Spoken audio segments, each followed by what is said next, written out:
Does it come up? I just saw. All right. Tip this a little better.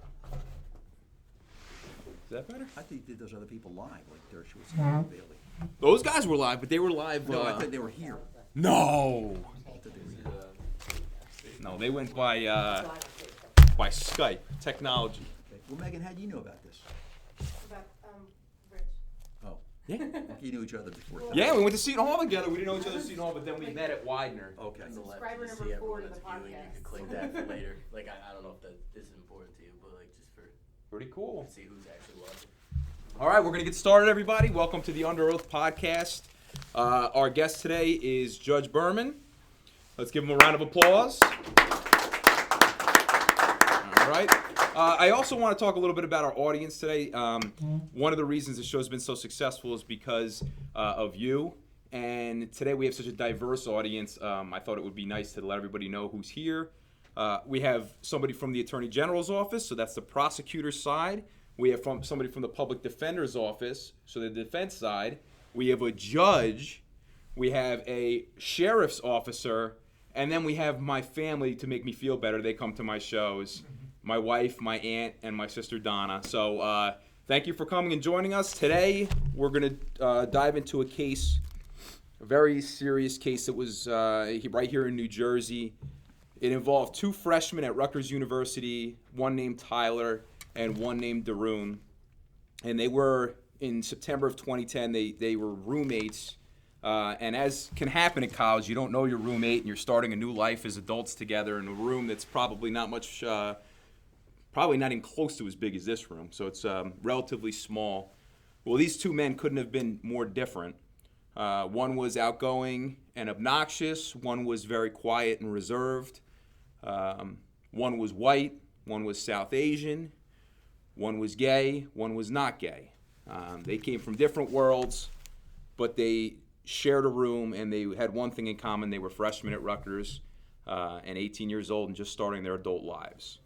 And 2 weeks into their freshman year, Tyler asked if he could have his dorm room at nighttime to himself because he was having a friend over or a guest over. And Dharun said, no problem, you can have the room to yourself. But he was curious about what was going to be happening in the room. So he set up his webcam, and the webcam had an ability to turn on from another room, from a remote access. So he went to his friend's room across the hall, and he turned on the webcam, essentially spying on his roommate, Tyler. And what he saw was Tyler having an intimate activity with a grown man, an adult male.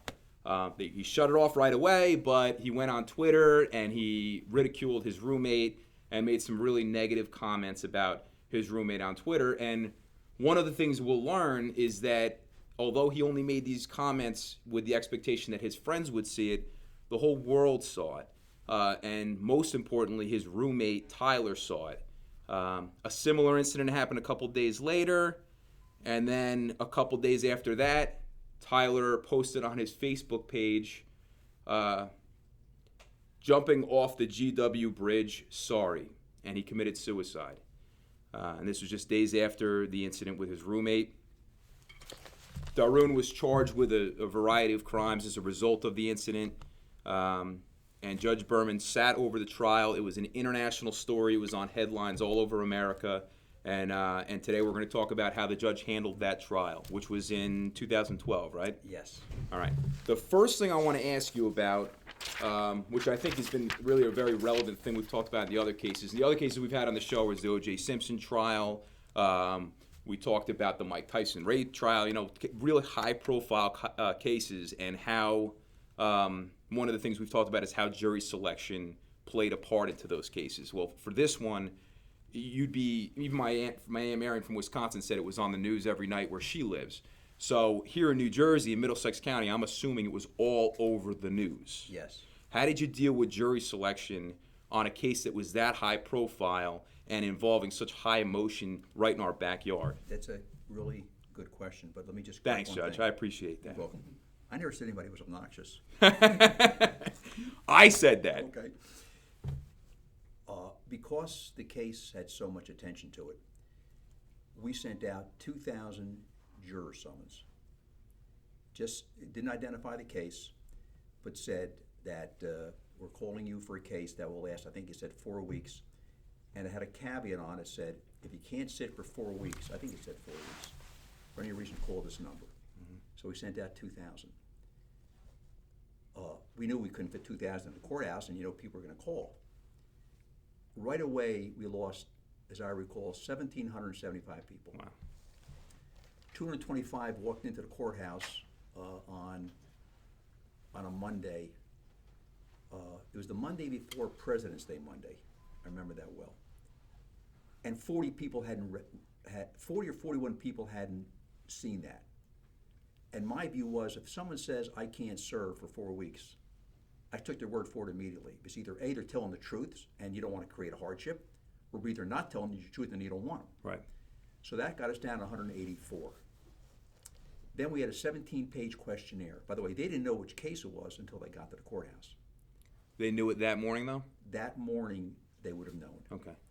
Then we got 184. Still not a lot. No, I take it back. That would have been the Friday before President's Day Monday. I'll tell you how I remember that. That would have been, say, about the Monday would have been like February 17th or something like that. You're right, we got 184. Then we gave them a 17-page questionnaire. It took us till 6 o'clock that night to get them all completed, filled out, assembled, etc. Then I said to the lawyers, take them all home with you. I'll do the same thing, and we'll attack this Tuesday morning. They knew I was reading this stuff and preparing myself, because I came in Tuesday morning. I said I found about 51 people who we could excuse without talking to them. Right. For example, someone would have said maybe, I can't judge someone because of religious reasons. Or someone may have said, I have a prostate condition and I go to the bathroom every 10 minutes. So right away we went down from like 184, like 133. Then we started questioning people, and that took a good 3 days. Were you questioning them sidebar? Were you questioning the gallery? How was it? Both. What happened was this, and I told the people, as soon as they walked in the door the first Friday before they filled out the questionnaires, I said, of course, don't discuss the case. And I told them the name of the case, and I said at the beginning, I said, keep something in mind. Dharun Ravi is not charged with causing or contributing to Tyler Clemente's death, because he wasn't. Right. So here's how we did the jury selection. We put them all, we would take 14 or 15 in a box at one time, as all fits. You'd ask questions, and I told everybody, which I would do in any criminal case, I say, if I ask you any question and you feel uncomfortable answering in front of a public, an audience, because the courtroom's packed Right. every day, we'll talk about it sidebar. So there were a number of people who would say, I'll give an example. A typical question is, do you, any members of your family or any close friends, ever been accused of a crime or been the victim of a crime? For example, someone may not want to disclose they've been a victim of a crime if it was a sex crime. Right. Especially if it was committed by, say, a family member. So anytime someone says, I can answer that question sidebar, we did it. So the answer to the question is, I question people openly and open view of everybody, and it's sidebar, both. And you eventually got 14 people, or how many did you keep? We eventually got, I believe, 16. 16. We wanted 4 alternates. Right. After the jury was sworn, I think within a day of the trial, we lost 1. I remember Right off the bat. right off the bat. Within a day, a person sent me a note saying, I didn't realize it, but I know one of the witnesses. So my recollection is we chose 16 and we lost 1. If we had the jury, we started doing the questioning by Tuesday. We were done by Thursday afternoon or Friday morning. I think we were done by Friday morning. Break for the weekend, start testimony Monday morning? I think so. We may have opened on Friday, but we clearly, I know it took at least 3 days to get a jury, at least 3. So the most serious of the charges that Dharun Ravi faced were at that time categorized as hate crime, bias, intimidation charges. They're no longer constitutional. Those have been ruled unconstitutional. No, that's not totally correct. Tell me what's correct. Okay. The bias crime statute has 3 ways to commit a bias crime. Right. One of them was declared unconstitutional. The third one. The third one, exactly. Right. You read this stuff. I did my homework, Judge. Yes, I always the third do. one was. So that was the one that really dictated the temperature of the trial in that it relied on the prosecution presenting how Tyler felt. Exactly. So this is an interesting bit. They have a trial about someone who's dead, not there, trying to explain how they felt when it was happening, the incident was happening. The answer is yes, because the three sections are, and this will get into the weeds, so I won't go into the weeds. Don't go too crazy into the weeds. I won't. The first section talks about purposeful bias. Right. The second section talks about knowing bias. Don't ask me to distinguish between purposeful and knowing, because you'll stick a fork in your eye. The third one talks about you could have a conviction rest based upon the perception of the victim. Right. That section was declared unconstitutional. And the reason for that is you're trying, in case somebody could be completely innocent, have no intent. However, if the victim felt that they were being persecuted, biased against them, you could be convicted, despite having no intent. So the mens rea was flipped on its head. Exactly. And not flipped on its head, eliminated. eliminated. So it doesn't matter because you're focusing on the perception of the victim. A due process violation. And it's also subjective. Also subjective. Some victims could react one way, some another way. Right. And in this case, you have a trial dedicated to proving how someone felt who's not even there. Yeah. Well, and they indicted on all three sections, though. They accused them all, but logically, the easiest one to prove is the third one. Right. And that was the one that dictated the temperature of the case. The Yes. presentation by the prosecution. Yes. So how exactly, evidence-wise, how exactly did they prove how Tyler Clemente was feeling during this whole episode when Tyler Clemente had jumped off the George Washington Bridge and was dead? That was the toughest part of the case for me. I'm curious, yeah. I'll tell you why. Because they wanted to get in, for example, statements he made, but as you know, you have a hearsay rule. Right. So there's different exceptions to that hearsay rule. For example, dying declaration, which they couldn't use. Because a dying declaration can't be admitted unless you show that the person knew he or she was dying at the time. And there were no statements at Tyler at the bridge. I mean, no one was there. But they tried to get in other statements. I'll give you one example. He sent a letter to the dorm counselor saying he wanted a room change. And in the email he said, I feel uncomfortable sharing my room with someone who would act in such a wildly inappropriate manner. Now, tell me how we have to parse this so closely. Does wildly reflect what Dharun did, or does wildly reflect how Tyler felt? So I said, you could get in the email to show that he saw to change a room, and we redacted the word wildly. That's how close I had to do And how this. many of those calls did you have? There were a number of them. For example, as you know, and this sort of into the weeds again, for example, like present sense impression, state of mind are hearsay exceptions. So there were a number of them. I knew from the beginning, going in, when I prepared for this case, I knew there'd be evidence questions. Sure. And I know there's three ways a case gets reversed, basically. The constitutional law changes, that's one way, right? Well, three ways if it doesn't. Yeah. I knew going in there's three ways a case will get reversed. Erroneous jury instructions, if a prosecutor goes overboard in the summation, or bad evidence ruling. Mm-hmm. So I knew I could You know which one you could control. I could control two of them. Yeah. The jury instructions and the evidence rulings. So I really did a lot of homework in advance. I think I know the rules of evidence, to really look at the exceptions I knew the prosecutor would attempt to use to get Tyler's state of mind in. And that was one example. I think there was a lot of the trial seemed to hinge on Twitter comments and instant messages. Yes. And I guess those could be present sense impression exceptions. Is that how a lot of those got in? Yes, and just for the listeners, a present sense impression, here's the best example. You're driving down the highway, and as you're driving down, you see somebody, look at that guy speeding like a maniac. That's a present sense impression. Right. It's hearsay, but it would be admissible. So that was really where I had to be the most cautious. And in this case, I guess for Ravi, it didn't matter because those are statements against his interest. You could get those in and confront him on, unless he doesn't take the stand. But he gave a statement. He gave a statement He gave a statement to the police, a video recorded statement. without a lawyer. Yes. Yeah. Tisk, tisk, tisk. Okay. Now, one of the I read, and I don't know how true this is or not, because I read a lot of things in advance of this.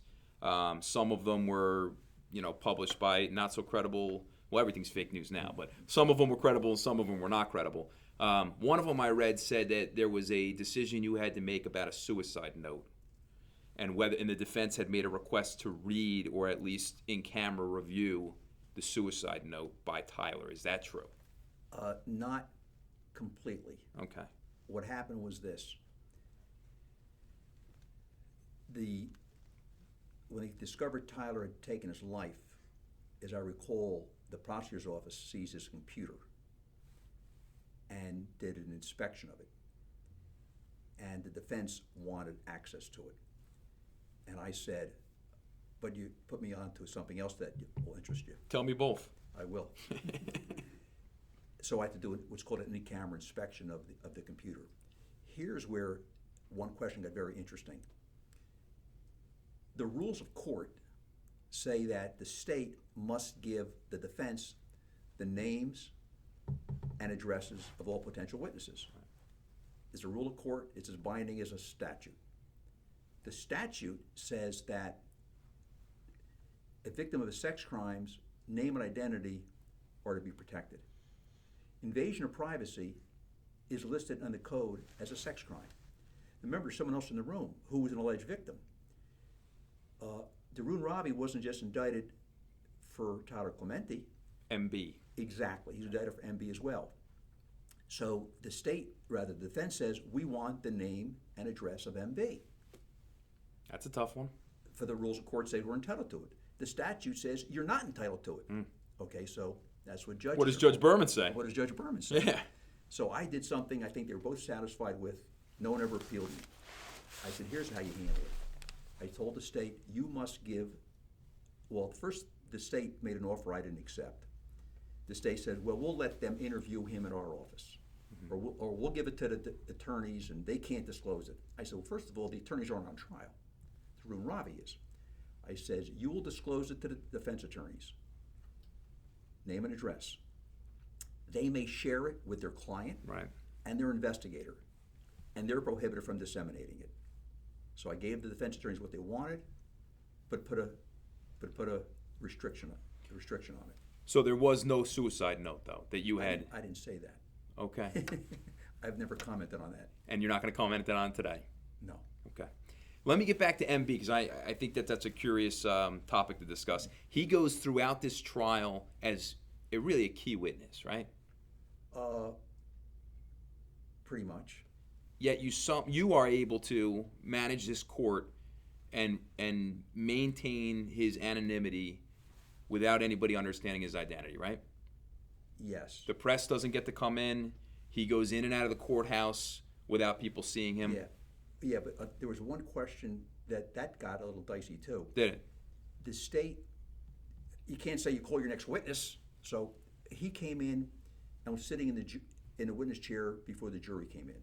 So he was just sitting there. The one interesting objection I remember came out in the trials in March of 12 was, I never forget the defense asking him, what do you do for a living? Where do you work?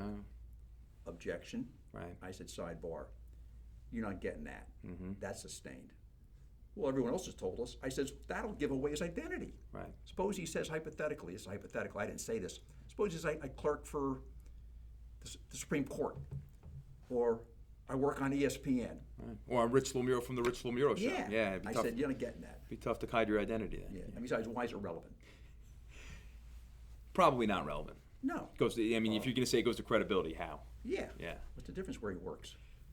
So I tried a case in Middlesex 3 weeks ago, and it is one of the few courthouses in Jersey, in my opinion, where the jurors actually do go in and out of a place where the public does not go. Mm-hmm. Did he go through that entrance and out that entrance? MB? Yeah. I don't recall. Because I can't imagine how he would maintain his identity throughout this whole thing without anybody ever finding out, and they didn't. No. So Impressive. I don't recall Yeah. which story would come in or out. Just so our listeners know, MB was the male who was with Tyler in his room, who was seen on the webcam. He was an older gentleman. Ravi kind of took that as his opportunity to say, oh, it wasn't because he was gay that I was spying on him. It was because there was this creepy old dude who was in my room, and I wanted to make sure there was nothing going on. I mean, did that come in? Did they try to pull that defense at trial? How did that come in? Well, the reason I'm smiling is because when you said creepy old dude, I'm pretty good at keeping a straight face. But when one of the witnesses described him, I remember the witness said, oh, he's a much older guy, really old, had to be at least 30. Yeah. Now I'm sitting there, I'm a little shy of 65. I'm saying 30 to me doesn't sound very old. So the answer is, did they use that? Not that I recall, no. Right. Their basic thing was, as you said, that Dharun Ravi really didn't have any intent, and that he wasn't biased. Now, for Tyler Clemente, he jumps off the George Washington Bridge. His body's found in the Hudson River a couple days later. His death's all over the headlines. Does it come into the case that he's committed suicide? Because it has nothing to do with the charges. Ravi's not charged with causing his death. It's not like that case where recently there was a case where a girlfriend challenged her boyfriend to case, like, I'm going to kill myself. She goes, yo, okay, you go ahead and kill yourself. You should do it. He kills himself, and she gets charged. This isn't that case. Ravi wasn't saying, go jump off the bridge. He really didn't have any relation to the decision to do it other than whatever emotions that Tyler felt. How did that come in? Did it come in? It didn't come in, but here's an issue we had with it. It did not come into the case. There was no testimony on it, but here's what happened. We brought the jury into voir dire, this is called, to question them. I remember the state wanted me to tell them nothing. And I said, wait a minute. First of all, they probably know. Second of all, they don't, they're going to find out. Because they'll hear it in the elevator, they'll hear it. It's better just tell them up front and get it out of the way. So I told them up front, I said, you will not hear from Tyler Clemente. But keep in mind that Dharun Ravi is not charged with committing or causing or contributing to his death. Do they know he's dead? Oh, I'm sure they did. I don't think I said he's dead, but I'm sure they had to know. They had to know. Because, look, I got letters from all over the world. Australia, India. Now, this case was everywhere. Yeah, everywhere. So everyone knew it. Everyone knew it. The only person who probably didn't know much, believe it or not, was me. Because when it first happened, I never read about it. What were you doing, Judge? Well, it's a personal thing. Right? No, that's okay. No, you know, We'll leave it at that. No, as suicide is, I know someone who's committed suicide a long time ago. It's a subject that, Pulls on the strings a little? yeah. So, Well, how does someone who has that... I wouldn't read about it. And Well, most how do papers- you sit on a case involving it then? Well, let me answer that with two things. But in newspapers, by the way, my understanding is newspapers will not even write about suicides. They consider that sort of off limits unless it's a public official, like if the president or someone did it. But my understanding of dealing with newspapers, publishers, is that something where they protect the privacy of the family? How did I deal with it? Well, Keeping your emotions in check. You How know- did you keep your emotions in check during this the case? answer is you compartmentalize. I mean, you know, You'd been a judge for how long by then? I guess 18 years. So you'd seen some crazy stuff. Yeah. Yeah, and you're able to compartmentalize those things. Well, you have to. It's your job. I mean, it's, for example, like there's some laws you don't like, but judges don't make laws. I used to say, I don't make the law, I discharge it. So the answer is, the subject of suicide is something that bothers me because I knew someone who committed suicide, but it wouldn't affect my ability to preside over a case. Right. But look, my house had been broken into a number of years ago. But I could preside over a burglary case. You put it out of your mind. That's your job. And you did here. Yeah. Let's talk a little bit about Ravi. He is offered on the dawn of trial, probably somewhere around there, to take a plea that would result in no jail time, right? Or minimal jail time. As I recall, the last offer was basically they'd leave it up to me, but it couldn't be more than a certain amount. But I know they reduced it quite a bit. Quite a bit. Yes. Quite a bit. And he says, no, I'm going to take this thing to trial. And you are tasked with giving him what we call the plea cutoff speech. right? Where you tell him, this is the best offer that you're getting. If you don't take it, you're facing this. And in this case, it was an enormous amount of time, right? What was his reaction? What was the court feeling like when he decided he was going to trial? Not to sound cold, but no differently than any other case. All right. Because I sat in my 19 years on the bench, I had served 6 in criminal before. So every trial you have, you tell people if you don't accept it today, you can't plea bargain hereafter. So when he said no, On to trial. you set a trial date. Right. But you had to say to him, you have 3 second-degree charges. On each one of them, you're looking at 5 to 10 years. 4 second-degree charges. 4 second-degree charges, and they can be consecutive. They could be. Right. You probably wouldn't have done that, but you could have. So he's looking at a lot of time. He decides ultimately to go to trial. What was the trial like? I have to compliment the lawyers. The trial, I think, went pretty smoothly. In fact, it actually consumed less time than we actually allocated for The it. 18 days? 13 days? Something like that? The trial would have started, it was around the 3rd week of February. I remember we got a verdict, I think, 3rd week of March. I think we took off Mondays or Fridays, so we went 4 days a week. The lawyers were very good in this respect. They had their witnesses ready. There's a number of witnesses. They were always ready. The lawyers were always punctual. They know that I'm a stickler for that. If I said we're taking a 15-minute break, it's 15 minutes. It's not 30. As I recall, the other thing I did was, I think I changed the lunch hour. Everyone takes lunch from 12:30 to 1:30. As I recall, I said we'll do it 12 to 1. This way you won't get stuck in a deli. You won't get stuck on a line coming back to the sheriff's, the metal detector. So as I recall, we changed the lunch hour so they wouldn't be at lunch with anybody else. But I said, I've got to compliment the lawyers because, like I said, I never waited for them. They were always ready. They were always prepared. And they made it, I always tell people this. I'm only as fast as the last person to get there. If you have 16 jurors, sheriff's officers, lawyers, witnesses, court reporter, court clerk, you can't start until the last person gets there. Right. But the lawyers were really respectful of time. What about the emotions? I mean, this is heavy stuff. This is heavy, heavy stuff. You got college kids coming in. How was that? I mean, were kids crying on the stand? Were a lot of people breaking down in the gallery? How did you handle that? I don't recall anyone breaking down on the stand. I think I tell you when there was some tension, as I recall it. There was obviously tension when MB testified. Right. Now, who's in the courtroom for that? You got to kick everybody out, right? No, it didn't kick anybody out. Everybody can. No, I mean the press can't be in there for that. Yes. No. The only thing was different about MB was you couldn't give out his name. When he testified, the room was packed. So it wasn't a closed session. It was an open it was never session. Closed. The courthouse, the room was never closed Packed at with any people. time. I'll tell you how packed it was. Between the penultimate row and the last row, it's a little wider because of the doors. Mm-hmm. It would be people standing 3-4 deep. And I told my sheriff's officer, Clear it out. no. I said, if you clear it out, people will start fighting with you. Don't clear it out. When I get tired of standing, they'll leave. But I'll tell you how crowded it was.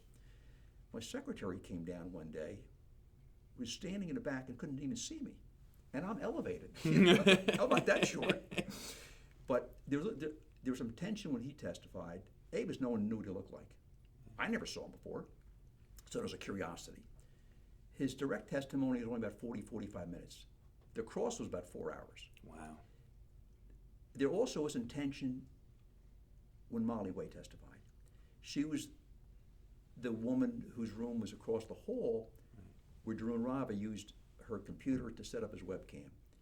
And she agreed to testify for the state in exchange for a deal. She got PTI? Yes. Right. So she was charged with Ravi.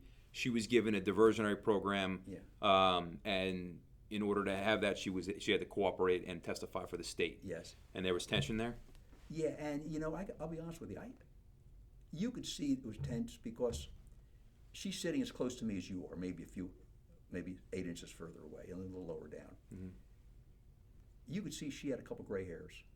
Oh, this probably weighed on her heavily. This is her friend from high school, right? They were friends. She and Ravi went to the same high school together. Not necessarily friends? I don't know. And the first day at school, she just realized, oh, he's across the hall from me. Right. But, getting indicted, arrested, having to testify, Awful experience. and leave school, Did she leave school? yeah. Yeah. And these are just kids. These are kids who are just starting their adult life. These are kids who are one summer removed from being in high school. These are kids maybe 6 weeks or 3 months removed from being a juvenile. Yeah. In which case we wouldn't be even talking about this. Right. These are kids. Which makes it a lot different than the rest of the bullying cases in America, most of which are juvenile cases. This case, it was 3 weeks into their freshman year, or 2.5 weeks. It was like September 20th. Yeah. So there was some tension with her because, as a defense attorney, that when someone makes a deal with the state, they're subjecting themselves to more intense cross-examination. Sure. But I could actually see a couple of gray hairs, and that you have to. Because when people ask me about this case, I tell them there were 4 people whose lives were impacted. Whose? Well, Tyler Clemente, Right. Dharun Ravi. I said impacted. Molly Way at the leave school, and B. And B, his privacy was invaded. And this is just a guy who meets Tyler online and has 2 experiences with him. That's it. Maybe I can forget if it was 2 or 1. maybe 1. It was 1 for sure, obviously. But to think that this guy gets dragged into this type of experience over that, it's the pretty reason wild. I forget if it was 1 or 2 is because on the charge of invasion of privacy, there was a charge of invasion, there was a charge of attempted invasion, Right. where Tyler Clemente discovered that at one point that the webcam was set up, Right. but he disconnected it. So I just forget if it was 1 encounter or 2. Either way, it's really remarkable to think about how often this probably happens, and maybe somebody doesn't jump off the George Washington Bridge, but it's got to be happening all the time. What was different about this case? Was it because Tyler Clemente commits suicide that it becomes the national headlines? What if it happens and Tyler Clemente doesn't commit suicide, he changes his room, and we all go on with our business? If that happened, we might not be talking right now. Right. Did that weigh heavily on you as you sat in this case? I tell you when it weighed on me. Here's when it weighed on me. Not hearing the case. When it came up to sentencing, Right. I had to sentence Dharun Ravi as if Tyler Clemente was sitting in the first row. Oh, that's interesting. Because Tyler, again, remember what I said, he wasn't charged with causing or contributing to the death. Right. He was charged with invading his privacy. So when it came to the sentencing, I had to totally eliminate from my mind the fact that Tyler Clemente took his death. Were you able to do that? As best you could? Well, I think so. Yeah. But you have to ask other people. But I think I did. Sentencing, in my opinion, is the most interesting part of this case with having you here. There's probably other more interesting things depending on who's sitting in your seat. But with you sitting in the seat here, the sentencing is the biggest story. And that is because when Dharun Ravi, he's convicted by the jury. He's convicted across the board, right? Yes. And he comes to you to be sentenced, and he's facing 5 to 10 years on several charges with a presumption of incarceration, meaning the overwhelming odds are he's supposed to go to prison. Jay, take care of that for me, will you? However, 5 to 10 years on each charge, that's second degree. You end up sentencing him differently than that. What did you sentence him to, and why? Okay. He was convicted of 4 bias crimes. Those are hate crimes. Yes, it's called bias intimidation. Mm-hmm. You're correct. Each one of them says you're exposed to 5 to 10 years with a presumptive period of imprisonment of 7 years. New Jersey State Prison. Yes, it says presumptive. So he's got to think he's going for the long haul. I can't tell what he's thinking, but That's what. when you're facing a presumptive 7 years, Right. and here's what I did, and here's one of the reasons I think it was so controversial, at least from the letters I got afterwards. Right. Bias intimidation is a second-degree crime, which carries 5 to 10 years. Judges have the discretion to sentence 1 degree lower, third degree, which is 3 to 5. Right. I gave him 30 days in jail. If you do that, that's the only section of the criminal code where the state could take an appeal, and if they do, you automatically have to stay the sentence. There's a couple things that That's never interesting. never got much press. Yeah. First of all, I gave him more than 30 days in jail. I gave him 3 years probation. $10,000 fine. Uh, Or to a. I made on each of those. I made $2,500 sanction to a fund for victims of bias crimes, Right. and I believe 300 hours of community service, and 30 days on each concurrent. So it's 30 days. Prison sentence. Or did you guys a county jail? Yeah. Right. Now here's what got very, very little press, because I got a lot of people said I did exactly the right thing. I got a lot of mail saying that I was way too lenient. So here's got very little press. Anytime someone's convicted of a crime or pleads guilty, the probation department does an independent evaluation. Pre-sentence report. Exactly. You know what they said? Give him probation. Yeah, no time. Wow. That's what they said. And I didn't agree with that. Well, they also said something I also didn't agree with. They said, let him be a spokesperson for this type of behavior. And I wouldn't do that. I'll tell you why. I didn't say it at the time, but I'll tell you now. Because I didn't know what he was going to say. Right. I think that was probably a good decision because I've seen interviews with him, and he doesn't come across well. He doesn't. My point was, I'm not going to make a person a spokesperson to go to high school saying that I'm no good. Right. Example, or I shouldn't have done this. If a person pleads guilty and says, this is what I believe, this is what I'm going to do, but I wasn't sure what the message would be. Maybe Ray Rice, if you're familiar with that case, I know he's the actually been a pretty good spokesperson against domestic violence. I'm not sure that Ravi was the one to talk about not being a cyberbully. And you can't do that if he's appealing. Right. You can't Yeah, say. we didn't go You go can't say- apologize for what you did while you were appealing my sentence. Yeah. Yeah, that wouldn't work. So I couldn't do that. One So- interestingly, it seemed to me from what I read anyway, that the majority of the letters you got before sentencing were asking you to be lenient. No, it was probably half and half. Half and half? I mean, some said. But were they polar half and half, or it was like you got to hang this kid and let him free? He should be punished at all, or was it kind of a mix? No, it was pretty polar. Yeah. It was either he shouldn't even have been charged. It was a prank. The state's wasting time and money. It's ridiculous. Or send him to prison and deport him, et cetera, et cetera, et cetera. So no, it was polar. It was like he deserves to be in prison or deported. There was nothing in the middle. It was black or it was white. And he was born in India, right? Or South Asia, somewhere. I forget, but if he was, I think he came to this country. He was like 2 years old though. Right. So but he wasn't a citizen. So he was facing deportation. He was legal status. Well, that's an interesting question. What happened, I recall, was his parents got citizenship, but the way I heard it was they held up his application when he got indicted. That's what I heard secondhand. Right. I think I read that somewhere. Now, interesting thing about deportation. Deportation, of course, is federal. I'll tell you something else interesting that the letter I got. There are certain deportable crimes, like, for example, armed robbery. I'm sure is a deportable crime. Right. Right. Murder, if you get out of jail, must be a deportable crime. And you got to do your time first. Yeah. The only thing, bias, intimidation, you won't find it in the federal statutes. But he was also charged with witness tampering, evidence tampering. Yep. Obstruction of justice is a deportable crime. So some of the other crimes he was convicted of, there was witness tampering, evidence tampering, the closest thing to obstruction of justice.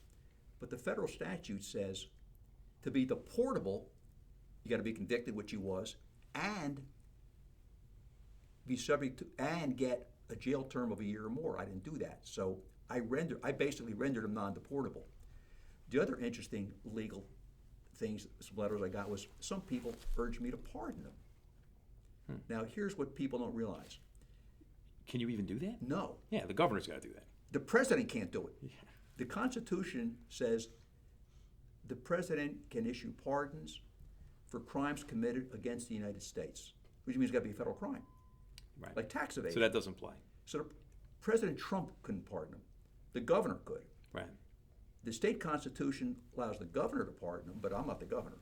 So the answer is, when people wrote me, said, give him a pardon, I couldn't do that if I wanted to. And I you never couldn't said I hang him wanted to. either. It had to be what was within your ability to sentence. Yeah, but like I said, for what I did, though, it was automatically appealable because I went below the guidelines. Right. Now, Tyler's parents, I'm assuming, are at the trial the whole way through, right? Yes. What did they say before sentencing? A lot of people spoke that day. It was about 3 hours, as I recall. I believe his mother said that this broke him. And I think I'm pretty sure his father spoke to his mother. I recall vividly. They said that he's just not what he's made out to be. He didn't hate him. He doesn't have a biased bone in his body. Things of that sort. I remember his mother was No, much this more is emotional. this is Robbie's mother. No, Tyler's mother. Robbie's mother says that. Tyler's parents. I'm curious. Oh, Tyler's parents both spoke, as well as Tyler's brother. Okay. Who's also gay, right? I don't know. I think he is. I mean, irrelevant to the case, but I think he's he's got a foundation and some I stuff don't know. like that. And they wrote me letters first, so I Right. knew what they were going to say, and they were sincere. They were thoughtful. Interesting. They never indicated an expression as to what the sentence should be. They didn't. Not that I recall, but they did testify that they felt clearly Dharun Ravi was responsible for his death. They made that pretty clear. They felt that because of him, he at least contributed to our brother or son's death. But I don't recall them ever saying he should get 5 years or 10 years or anything. I don't recall that. But there was at least 5 people spoke that day. Again, Tyler's parents and brother, and Dharun's parents, and the lawyers. What was the reaction when you put your sentence down? Whose? Well, let's start this way. I have a feeling that the prosecutor's reaction was a smirk. No. No? They were respectful. They were adamantly disagreed with me. Yeah. And they appealed me right away. Did they reply right away? Yeah. Immediately. Because it didn't go till 2016, the appeal, or 2015, the appeal didn't get heard. That's for other reasons. But no, they appealed me instantly. I mean, I don't think I was in my chambers before the appeal was filed. They filed the paperwork pretty Well, quick. they were they felt that was wrong. Yeah. Okay. What about Tyler's parents? I don't know. I mean, I've never heard from anyone again. I've seen the lawyers around, but I've never heard from anyone. People have asked me over the years, whatever happened to Dharun Ravi, and my answer is I don't know. You don't know. No. He was not apologetic during sentencing, right? He never spoke. He never spoke. Never said a word. He issued a statement afterward, but he didn't apologize. And you had some critique for him when you delivered your sentence, right? Well, I was probably strict. How ought to say it that way? I think I don't know, maybe you didn't say this, but I saw an article that said, you said, I heard this jury say guilty 288 times, 24 questions, 12 jurors. That's the multiplication, and I haven't heard you apologize once. That's exactly what I said. Yeah. And here's where the 24 comes from. It was a 15-count indictment.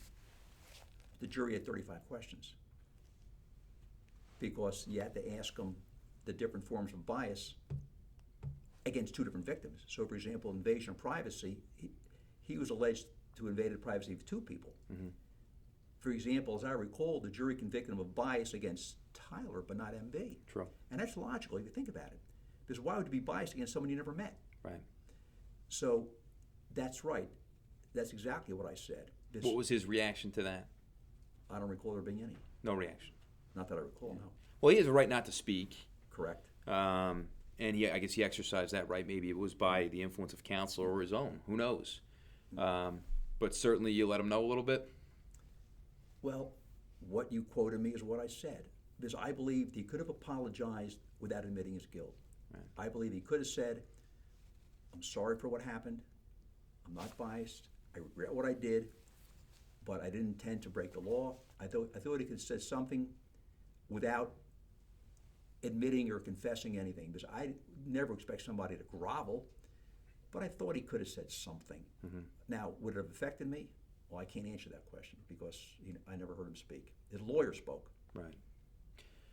After sentencing, before sentencing, you're about 50-50, polar emotions from either side. After sentencing, what kind of reaction did you receive? A lot more than I expected. Yeah? Well, I got another, I call 2 boxes of letters. Some people thought I was the fairest, most judicious person in the world, and other people thought just the opposite.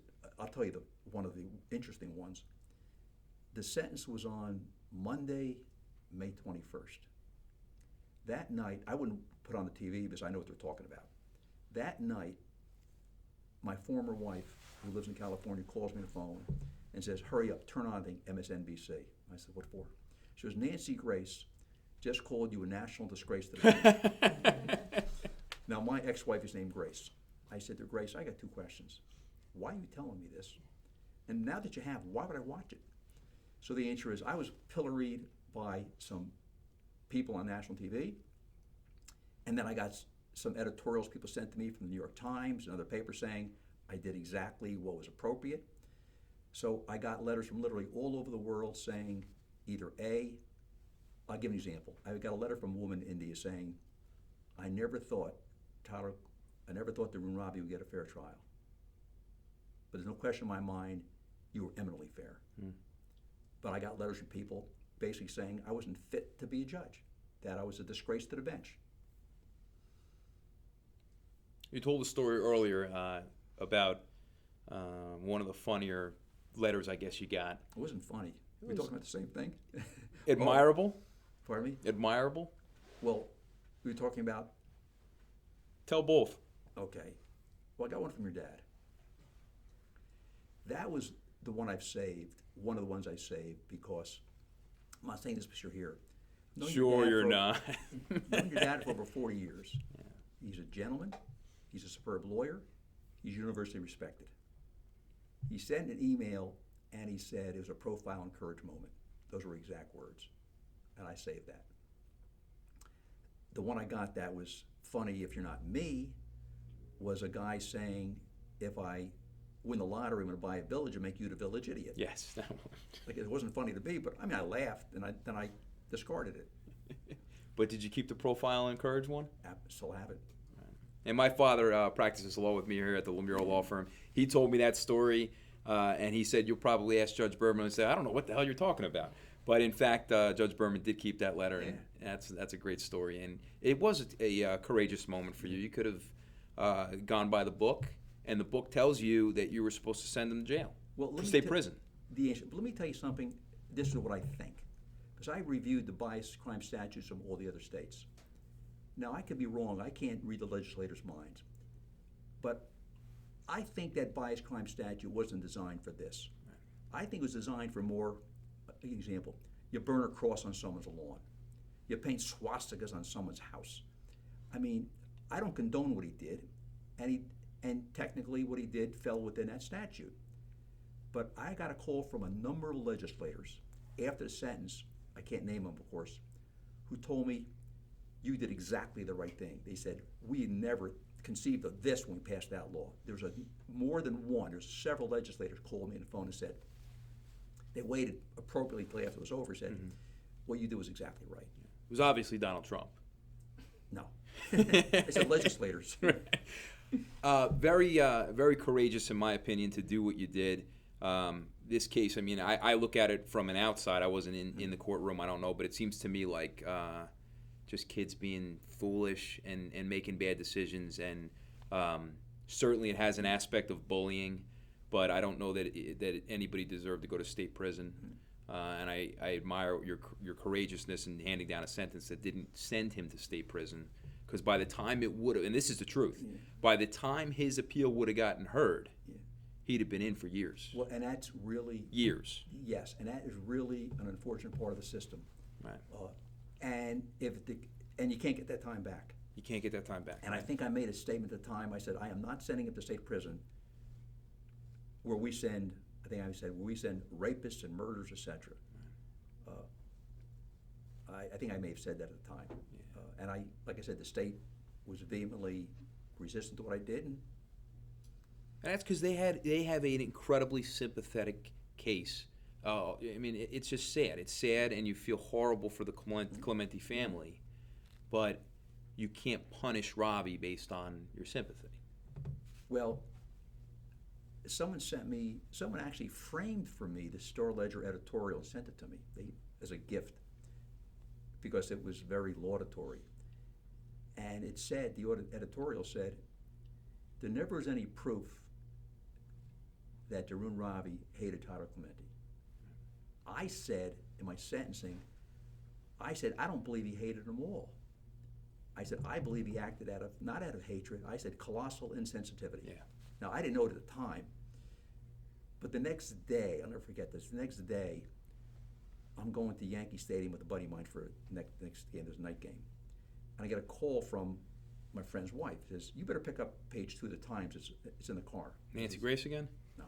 It says, you're the quote of the day. Oh. Now I'm in the New York Times. And it had Glenn Berman, the quote of the day, saying, he didn't act out of hatred, he acted out of colossal insensitivity. Yeah. That may be the perfect way to sum up this case, is that it was a moment of colossal insensitivity, right? Well, I think you did a great job sitting up over that trial. We'll have some fun now. We won't have to worry about the serious stuff anymore. At the end of each of my shows, I ask the same 5 questions to our guests. I'm going to ask you them now. In your career, what single case are you most proud of and why? Because you were a judge, you can use a case that you sat on, but you were also a lawyer, so you can tell me a case that you worked on as well, whichever you'd like to tell us about. One case. And it could be the Ravi case. I'd have to say that for one reason. And I'll tell you what it is. A friend of mine in his rec room has a plaque on the wall that says, "You are what your kids say about you to you are what your kids say about you to their friends." At the end of the day, the only opinions that really count to me are my kids. I called my daughter later that day. Now my daughter doesn't filter it with me. So I said to her, because I wouldn't want her to disrespect me. So I said to her, because her opinion is one that counts. Yeah. I said to her, "What do you think?" And I never forget what she said. She goes, "I thought you'd be stricter, but I thought you were fair." Wow. My son, I don't recall what he said, but he followed it, but not as, how do I say this without insulting him, Kyle, if you're watching it. I'm not sure he thought about it as deeply as she did, because in 2012, he's 24, so 6 years ago. But, so if I'm proud of anything, I think I handled it fairly. I'll tell you one phone call I got. I'll tell you why I say that. I got a phone call from someone in the middle of the trial. Towards the end, I remember I got a phone call. At 4:30, I called the person back, and he says, "Why are you calling me?" I says, "I'm calling you because you called me. You see, you're in the middle of a trial." I says, "Well, the trial's over for the day." Mm-hmm. And I never forget what he said to me. He said, "Let me tell you something." He goes, he's older than me. He said, "If I wasn't 68 years old or 67, I'd go to law school." He said, "You've never raised your voice. You say good morning to everybody. You're very polite. And without ever raising your voice, it is clear that you're in total control." Mm. And he said, "And you're infinitely polite, and you're measured." I said, and that was a compliment. This guy's older than I am. And when he says, "I'd go to law school if I could after watching you," it makes you feel good. That's a nice compliment. Yeah. Or there was a woman I know who used to come, and she called herself one of the groupies. She said to me, "That's a video that judges should watch to see how you comport yourself." So that made me feel good. If I asked my daughter what she thought about me, she would say, "Mama." She's a year and a half old. Okay. Yeah. So that was question 1 of 5. Question number 2. If you could handle a case with one person, dead or alive, who would it be? What do you mean handle? Anybody. Try a case. If you could sit and watch one lawyer try a case, who would it be? Dead or alive. So you can do Abe Lincoln, you can do anybody you want. Yeah, I'd say Abe Lincoln for a couple of reasons. Yeah? One, I'm a usual Lincoln fan. I'm a usual Lincoln Civil War fan. And number Likewise. 2, we had a lot to talk about. And number 2, what people don't realize was he was a very, very successful trial lawyer before he got into politics, and made good money. And when he made good money, there was no income tax. Yeah. So you get to keep that money. Yeah. So if there's one person, because he always had a way of saying things. And I read about one oral argument he made once. You want to hear it? Of course. It's a motion day where you're arguing applications, and he makes an argument. And 3 cases later, he's arguing the exact opposite position. Get out.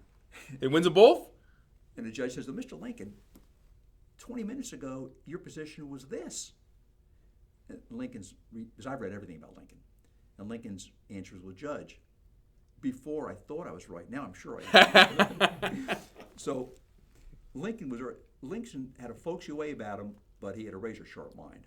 That's great. So if I had to watch one person in trial, it'd be Abe Lincoln. And you'd hope he'd pull out the Farmer's Almanac, right? Or something. One book and one movie that inspired you. Doesn't have to be law, it could just be in general. I'll tell you that one of the best books I've ever read.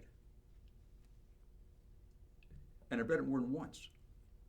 Mark Diano, hope you're watching this, Mark. I hope I get royalties. Mark Diano, the Star Ledger, wrote a book called The Last Newspaper Man. It's a fabulous book. And again, I've read it like at least twice. I'll put it on the list. One movie. Well, I can't say it inspired me, but, well, I guess if I have to watch 2 movies every night for the rest of my life, one will be Gone with the Wind. Yeah? All right. This, I love that era. I love Gone with the Wind. And now this doesn't inspire me, but I like The Godfather. My father's favorite. Yeah, we watch that every holiday, so. All right. A trial lawyer should never do this. The first thing that comes to my mind, because I was doing a mock trial at Princeton a couple weeks ago, never turn your back on the judge or the jury. A trial lawyer should do this every day. Every day. Every day. Never talk to a judge or a jury sitting down. We can't hear you, counselor. Well, it's not respect so much for the judge, it's respect for the institution. I never said to a lawyer, I can't hear you, but I had a lawyer say to me, would it bother you if I sat down? I didn't say a word. I go, just went. Yeah. Because when I tried cases, when I was mortal, before I was a judge, I never even made an objection sitting down. If I had an objection, I'd say, Butt out of the seat. yeah. Yeah. Good advice. Hard to believe how many people don't follow it. Your father knows it. Oh, he knows it. He taught me very young. Yeah, you're very lucky that you could be partners with your father. Not many people could say that. You're very fortunate. Very lucky, and I like him too, which is really weird. And you love him, too. I love him. I love him. There's a difference. Yeah, You could love someone and not like them. yeah. Both for him. Yeah. All right, well, everybody, thank you for joining us. Judge Berman, thanks so much for joining us. We had a great time. Thank you very much. All right. I thought you were going to do, what was that thing they do on Michael K? Michael K., the hot